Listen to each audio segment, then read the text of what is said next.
시편 41편 1절로 13절 말씀 831면 시편 41편 1절로 13절 한 절씩 말씀 받겠습니다.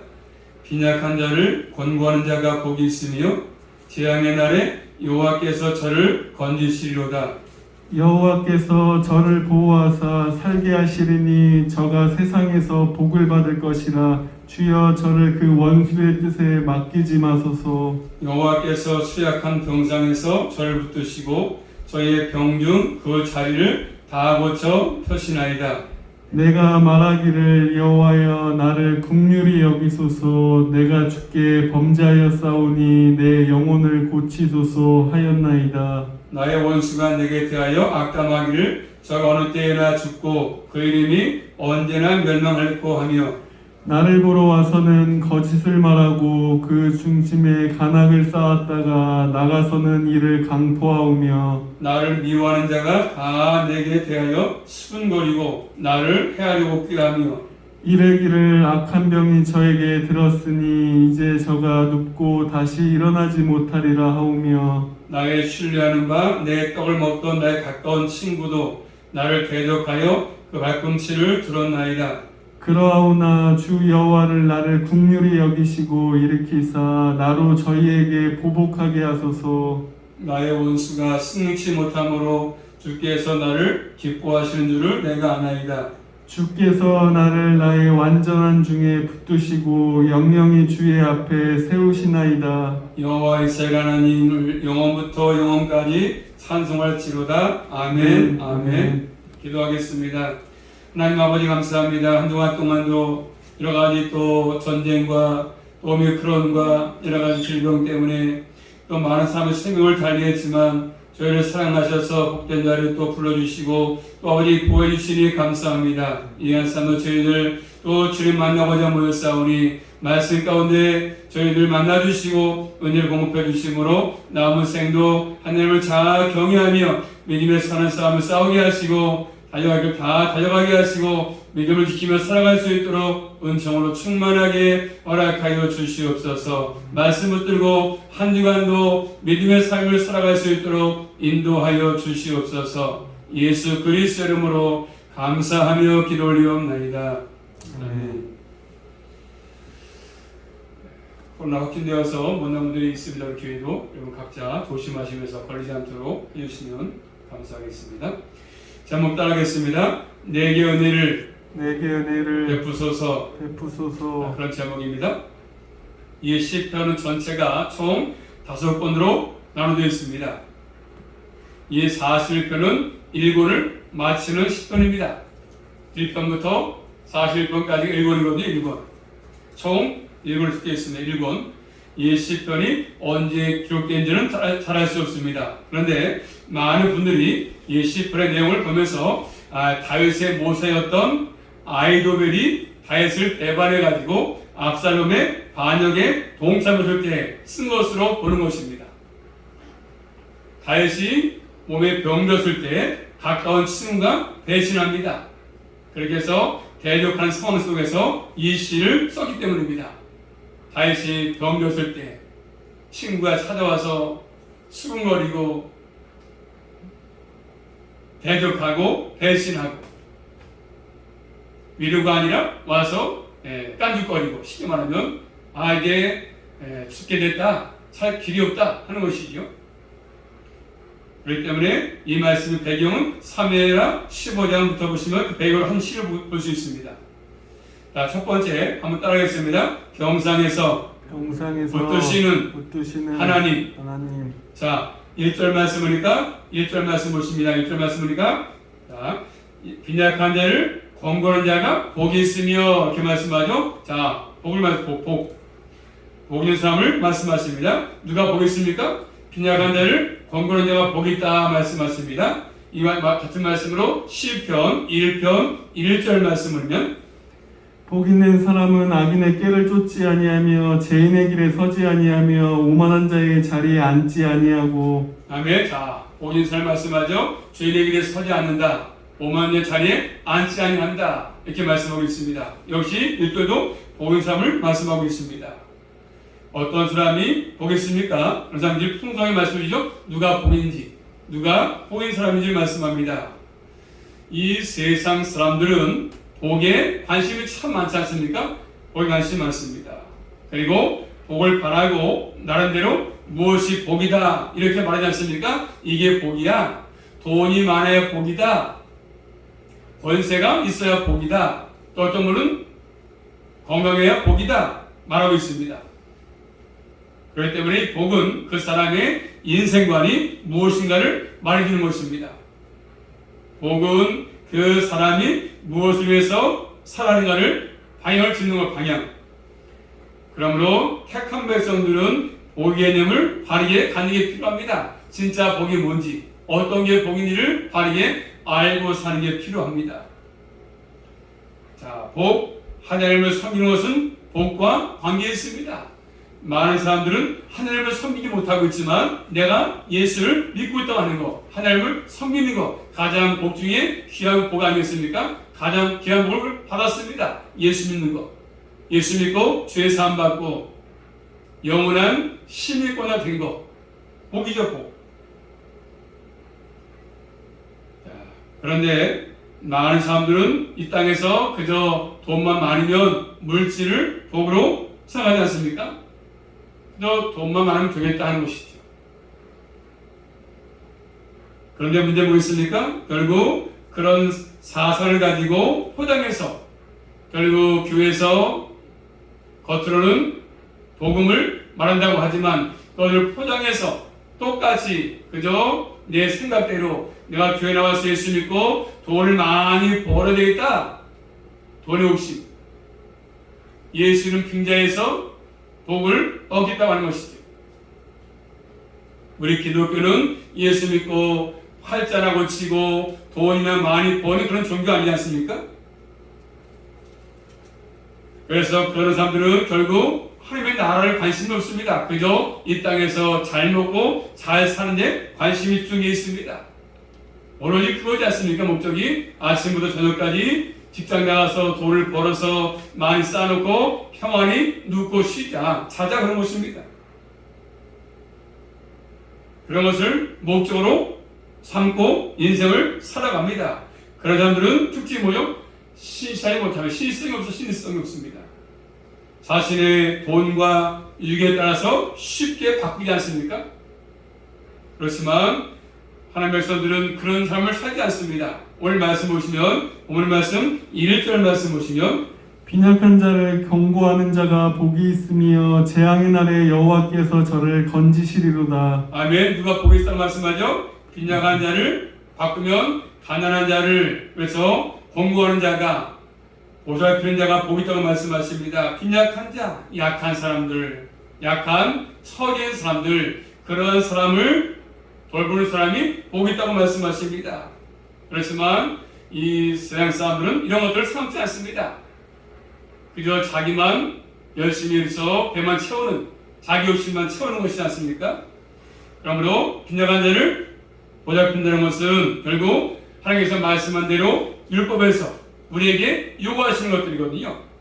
율법을 따라서 가난한 사람을 배려하고 살피는 사람이 복이 있다고 말씀하고 계십니다. 또 1절 말씀을 보니까 재앙의 날에 하나님께서는 저를 건질 것이기 때문에 건진다. 재앙의 날에 건진다. 누굴요? 빈약한 자를 돌보는 자를 건다고 말씀하십니다. 빈약한 사람을 돌보는 사람을 하나님이 건지시다고 말씀하지 않습니까? 결국 말씀을 따라서 빈약한 사람을 돌보는 사람을 하나님께서 돌보십니다. 그를 건진다고 말씀하고 있습니다. 빈약한 사람, 돌보는 사람, 말씀을 따라서 사는 사람이 재앙의 날이 있을 수 있습니다. 빈약한 자를, 가난한 자를 돌본다 할지라도 이 땅에 살 동안에 재앙의 날이 있다 이 말이죠. 그래서 하나님이 재앙의 날이 있다 할지라도 그를 건지신다, 돌본다고 말씀하고 있습니다. 또 본 말씀 2절 말씀 보시면 여호와께서 저를 보호하사 살게 하시리니 저가 세상에서 복을 받을 것이라. 주여 저를 그 원수의 뜻에 맡기지 마소서. 아멘. 하나님께서 저를 보호하셔서 살게 하신다.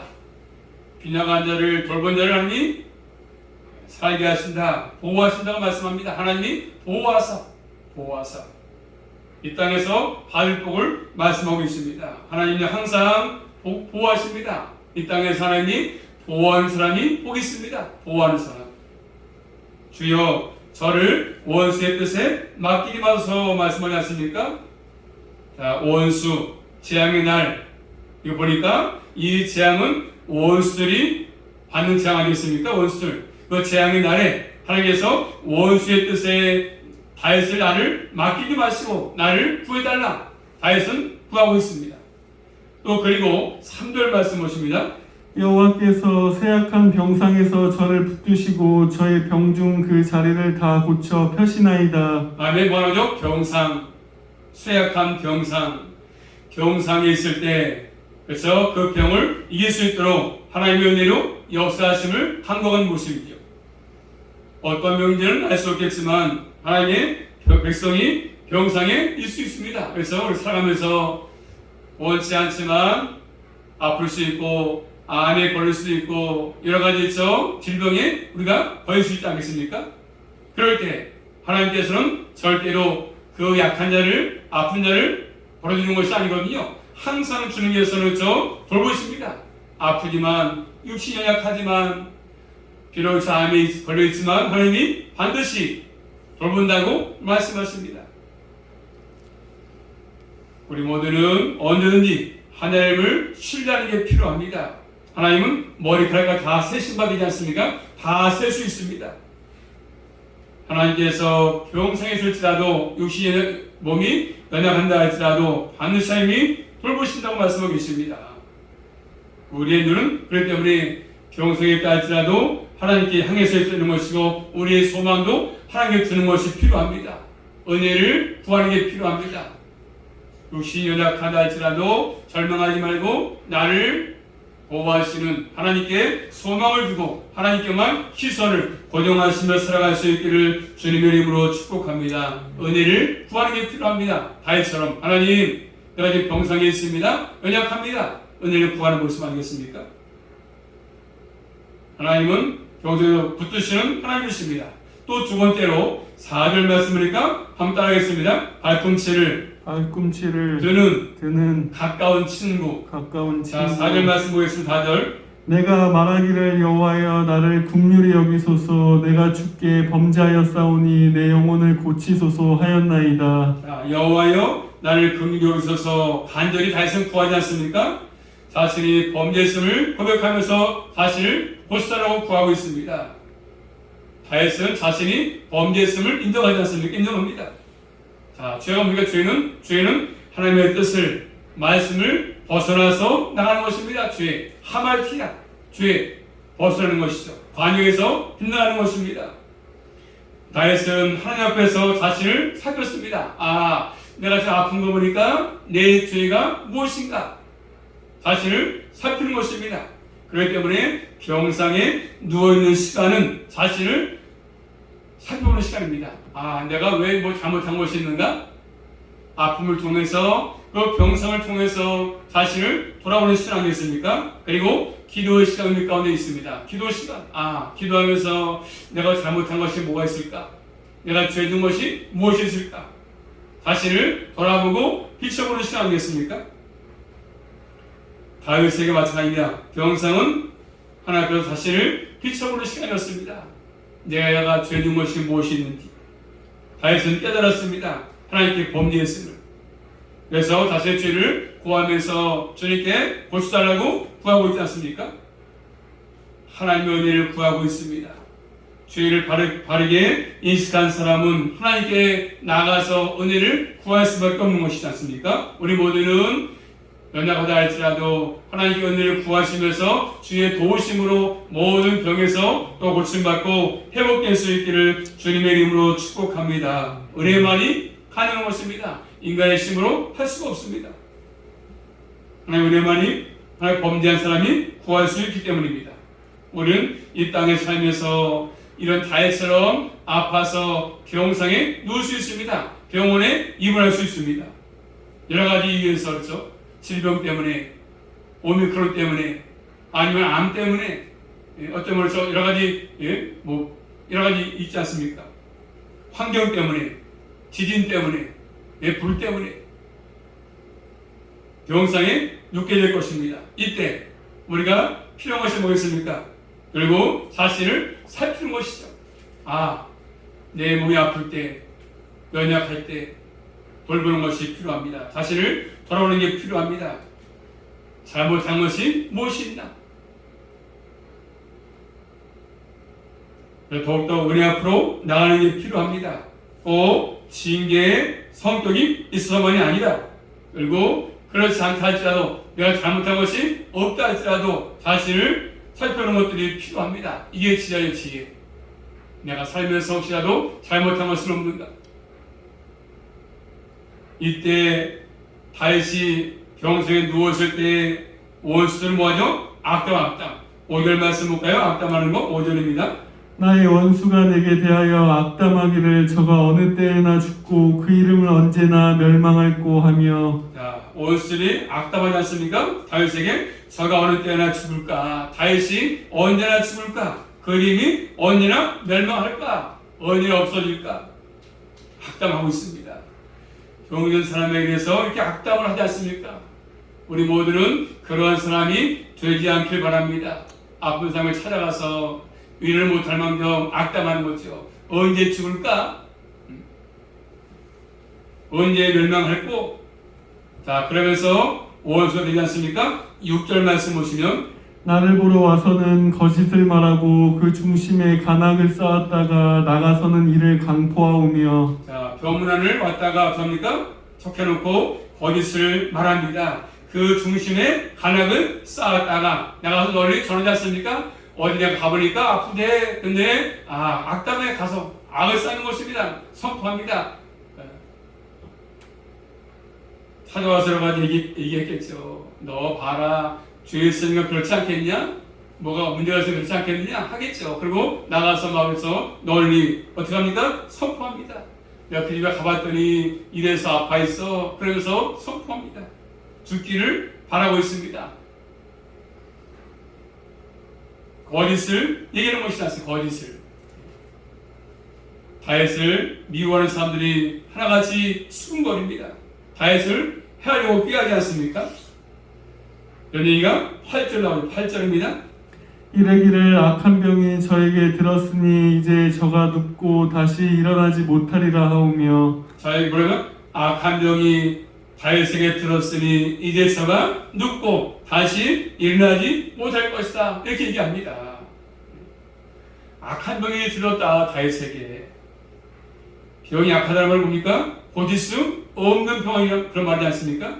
그런 병이 들었으니까 이제는 못 일할 것이다. 악한 병이 들었으니까 이제 못 일어난다. 지금 다윗은 자신이 지금 얼마나 큰 고통을 당하고 있는지 9절에서 계속 얘기합니다. 9절입니다. 나의 신뢰하는 바 내 떡을 먹던 나의 가까운 친구도 나를 대적하여 그 발꿈치를 들었나이다. 발꿈치를 들었다. 이 말씀 여러 가지 해석이 있거든요. 어떤 분은 말이 말이 사물을 차기 위해서 뒷바지 하는 것이죠.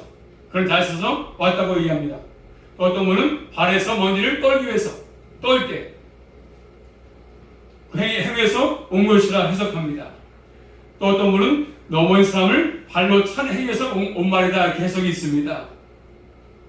하여튼 첫 번째, 두 번째 해석이 가장 합당해 보입니다. 고대의 사람을 경멸할 때 쓰는 표입니다. 배반하는 행위를 그렇게 표현한 거죠. 발꿈치를 들었다고 합니다. 누가요? 가장 다윗이 신뢰했던 가장 가까운 친구가 그런 것이죠. 멀린 사람이 아닙니다. 가까운 친구가 가장 신뢰했던 사람이 이렇게 다윗을 찾아와서 그러는 것입니다. 가장 다윗이 믿었던 사람, 신뢰했던 사람이지 않습니까? 함께 떡을 나눠 먹던 사람이었습니다. 함께 식사를 할 정도로 가까운 사람이었습니까? 멀면은 식사 같이 안 합니다. 가까우니까 그만큼 같이 모여서 식사하지 않습니까? 가까우니까 다른 사람에게 하지 못할 말도 다 털어놓고 할 정도로 가까운 친구가, 가까운 사람이 오히려 다윗을 어떻게 합니까? 지금 공격, 칼을 잡고 공격하고 있습니다. 다윗과 함께 될 때는 유익한 편이었지만 딱 이렇게 다윗이 병상에 누워있다 보니까 오히려 대역자가 돼가지고 다윗을 비방하고 합니다. 얼마나 참 비참한 일이겠습니까? 이런 것들이 성경에 나오지 않습니까? 자, 누구냐면요, 다윗 대적이, 자, 사무엘하 15장 12절 말씀 보겠습니다. 한번.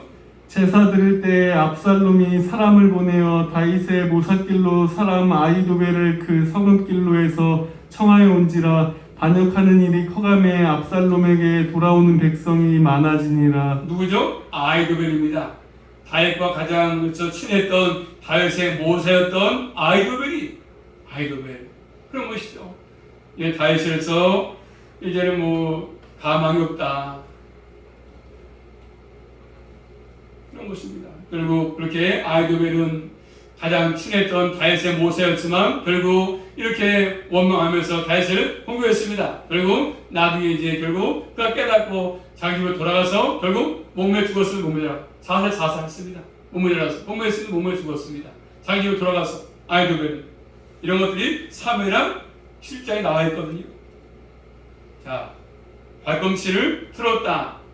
다윗의 발꿈치를 들었다. 이 말씀은 신학에 보니까 예수님을 팔아먹었던 가룟유다 있지 않습니까? 자, 요한복음 13장 18절 말씀 보십니다. 한번. 내가 너희를 다 가르쳐 말하는 것이 아니라 내가 나의 택한 자들이 누구인지 알미라. 그러나 내 떡을 먹는 자가 내게 발꿈치를 들었다 한 성경을 응하게 하려는 것이니라. 그렇죠. 유다의 배반, 예수를 제재했던 유다의 배반, 발꿈치를 들었다. 예수님의 발꿈치를. 유다의 배반, 예수님을 은 30에 팔아먹었던 가룟유다. 예수님의 제자였지만 가까운 사이였지만 늘 함께했지만 가까웠으니까 오홀수에게서 지금 예수님이 어디 계셔? 하면서 장소까지 알려주고 돈을 받고 얼마요? 은 30 받아가지고 챙기면서 그렇게 했지 않습니까? 그래서 신약성경 마태복음 10장 4절 말씀 보니까 예수를 판다라 이렇게 말씀합니다. 뭘 받고요? 돈을 받고 팔았습니다. 예수님을 팔아먹었습니다. 돈을 받고. 마태복음 26장 말씀 보시면 14절부터 16절 말씀 보겠습니다. 한번. 그때 12 중에 하나인 가룟유다라 하는 자가 대제사장들에게 가서 말하되 내가 예수를 너희에게 넘겨주리니 얼마나 주려니나 하니 그들이 은 30에 달아 주거늘 저가 그때부터 예수를 넘겨줄 기회를 찾더라. 아멘. 예수를 배반했던, 부인했던, 팔아먹었던 가룟유다의 배신, 은 30, 그 돈에서 탐이 나서 자기의 순이었던 우리의 본의하신 예수님을 팔아먹었습니다. 그 돈 몇 푼 때문에 팔아먹지 않습니까? 가장 가까운 예수님 가까이서 지냈던 제자였지만 팔아먹었습니다. 그때뿐이겠습니까? 오늘도 마찬가지 않습니까? 자신의 유익되는 거 몇 가지 얻겠다고 이런 배신, 예? 이런 배신과 이런 신을 깨는 것을 많이 하지 않습니까? 오늘도 많은 사람이 그렇습니다. 이 질병 때문에, 이 코로나 때문에, 어려운 시기 때문에 결국 이제 그 자기 어떤 이유 때문에 돈 높은 더 받겠다고 신앙생활을 포기하고 믿음 생활을 저버리고 주님을 멀리하고 그때뿐이 아닙니다. 지금도 마찬가지입니다. 우리도 그 돈 높은 때문에 돈 더 벌기 위해서 신앙도 멀리한 채 하나님을 멀리한 채 예배 생활도 멀리한 채 자기 이유를 따라서 가는 사람들이 얼마나 많이 있습니까? 자기 어떤 이익 때문에 신앙생활도 엉터리로 하고 이런 모습들 많이 보이지 않습니까? 우리의 땅에 믿음으로 살면서 이런 것들을 얼마든지 당할 수 있습니다. 악인들이 우리를 핍박하고 큰 고난에서 고난, 우리의 마음에 비수를 꼽는. 그렇지만 믿음의 사람들은 그런 길을 걸어서는 안 되는 것입니다. 돈 몇 푼 때문에 가룟유다처럼 예수 팔아먹고 예수 모른다고 부인하고 되겠습니까? 참된 그리스도인은 그런 길을 걷지 않습니다. 성도는 신실한 삶을 되야 되는 것입니다. 끝까지 주님을 사랑하고 주님을 신뢰하고 이런 삶을 사는 것들이 필요합니다. 아무리 어려워도 우리 모두는 끝까지 주님을 배반하지 않고 주님을 멀리하지 않고 주님을 사랑하시며 주님을 따라갈 수 있기를 주님의 이름으로 축복합니다. 세 번째입니다. 내게 은혜를 베푸소서. 10절에 말씀하지 않습니까? 다윗은 하나님께 구하고 있습니다. 10절입니다. 그러나 주 여호와여 나의 긍휼을 여기시고 일으키사 나로 저희에게 보복하게 하소서. 아멘. 다윗은 그런 상황 속에 처했지만 병상에 누워있지만 친구들이 와서 비방하고 조롱하지만 죽을 때를 기다리고 있지만 다시를 일으켜 주셔가지고 저에게 공의하라고 지금 다윗은 얘기합니다. 공의를 드려달라고 얘기하고 있지 않습니까? 다윗은 확신합니다. 원수들이 패배할 것을 확신합니다. 왜요? 하나님이 다윗과 함께 하시거든요. 자, 11절 말씀 보시면 11절 같이 볼까요? 11절 말씀 시작. 나의 원수가 승리치 못함으로 주께서 나를 기뻐하시는 줄을 내가 아나이다. 아멘. 하나님이 다윗을 기뻐하기 때문에 원수는 반드시 패할 것입니다. 그래서 12절 말씀 보니까 하나님께서 다윗을 붙들고 계시기 때문에 그렇습니다. 영영이 하나님 앞에 세워지기 때문에 그렇습니다. 하나님이 영원히 다윗과 함께 하시고 그래서 원수는 패배하게 하신다고 말씀하십니다. 그래서 다윗은 확신하기 때문에 은혜를 구하는 모습이죠. 자, 우리는 다윗만이 아니라 우리도 예수님을 통해서 영원한 힘을 얻지 않았습니까? 그렇기 때문에 영원한 하나님 나라의 기업을 상속을 받을 것입니다. 영원히 하나님과 함께 살면서 영원히 살 것입니다. 하나님의 은혜를 우리에게 주기 때문입니다. 받은 바 은혜 얼마나 큽니까? 영원히 주님과 함께 사는 복 우리가 이미 받았습니다. 이런 사랑을 지금 우리가 살고 있지 않습니까? 그러면 항상 우리는 은혜를 의지하고 사는 것들이 필요합니다. 구원받은 백성 된 거 얼마나 감사하겠습니까? 날마다 주님을 신뢰하고 의지하고 구원받은 것 때문에 감사하고 어떠한 배신과 대적이 폭풍이 나에게 몰아온다 할지라도 다시 한번 넘어진 자가 아니라 일어나서 걸어갈 수 있는 그런 자가 다 될 수 있기를 주님의 이름으로 축복합니다. 오늘 말씀 마지막 절 13절 말씀은 이제 1편부터 40편까지 1권 마지막이거든요. 이권을 끝내면서 다윗은 뭐하고 있습니까? 자, 13절 말씀 보겠습니다. 한번. 여호와 이스라엘의 하나님을 영원부터 영원까지 찬송할지어다. 아멘. 아멘. 아멘. 끝으로 다윗은 마지막으로 하나님을 찬송합니다. 찬송, 송영. 하나님은 영원히 찬송받기에 합당하신 분이십니다. 그러면서 주 앞에 찬양으로 1권을 끝마치고 있습니다. 하나님과 함께한 사람의 결론이 결론. 하나님과 함께하니까 살아도 죽어도 주 위해서 아멘하면서 감사하는 것이지 않습니까? 하나님의 인자하심, 하나님의 은혜를 의지해 살기 때문에 결국 하나님을 찬송할 수밖에 없는 것들이죠. 이 성령의 힘있게 아멘, 아멘으로 화답할 수 있는 것이 필요하지 않습니까? 우리 모두도 다윗처럼 하나님의 말씀에 은혜에 화답하면서 아멘, 아멘 하면서 남은 생도 믿음의 삶으로 끝까지 승리의 삶을 이어갈 수 있기를 주님의 이름으로 축복합니다. 기도합니다. 살아계신 아버지 감사합니다. 다윗은 아버지 병상에 누워있을 때 아버지 약간 친구들이 또 친을 찾아와서 아버지 방문한 척했지만 다윗을 비방하고 언제나 죽을 거 언제나 멸망할 거 하면서 조롱합니다. 늘 저희들 그런 자가 되지 않게 하시고 철저하게 더욱더 아픔 속에 있다 할지라도 또 병상에 있다 할지라도 늘 주님을 신뢰하게 하시고 의지하기 원합니다. 특별히 아버지 사모를 기억해 주셔서 병상 가운데 있지만 다윗처럼 주님과 친히 함께 하셔서 깨끗하게 고침받게 하시고 회복되게 하셔서 남은 생도 주님을 또 잘 경외하는 가운데 끝까지 믿음으로 감사하며 찬양 나갈 수 있도록 은혜로 충만하게 허락하여 주시옵소서. 예수 그리스도 이름으로 감사하며 기도 올리옵나이다. 아멘.